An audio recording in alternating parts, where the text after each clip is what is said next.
कह रहे हैं नहीं ज्ञानेन सदृशम पवित्र इहलोक, इस लोक में पवित्रम इह, यहाँ पर इस लोक में मनुष्य लोक, इसमें ही है सामर्थ्य है कि सब तरह की पवित्रता प्राप्त मनुष्यों को भी।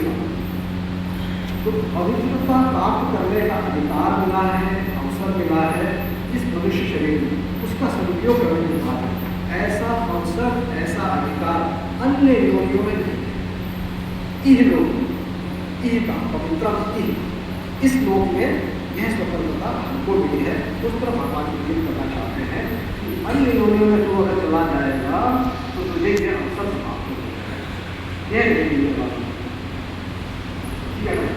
इस अवसर का सदुपयोग करता है तो संसार स्वतंत्र सत्ता मानना और उससे सुख, संसार को स्वतंत्र सत्ता दे देना भगवान से अलग, और उससे सुख लेने की चेष्टा करना। बार बार हम जब सुख लेने की चेष्टा करते हैं तो वह सुख लेना ही हमें पाप में प्रवृत्त कर देता है। सुख बुद्धि में, आसक्ति में हम पाप में चले जाते हैं। तो जब तत्व ज्ञान हो जाएगा तो क्या हो जाएगा? संसार की स्वतंत्र सत्ता समाप्त हो जाती है, संपूर्ण पापों का समूल नाश हो जाता है। क्योंकि स्वतंत्र सत्ता नहीं तो मैं अपने लिए क्या करूँ, सब कुछ संसार के लिए ही है, तो वह पाप नहीं करता।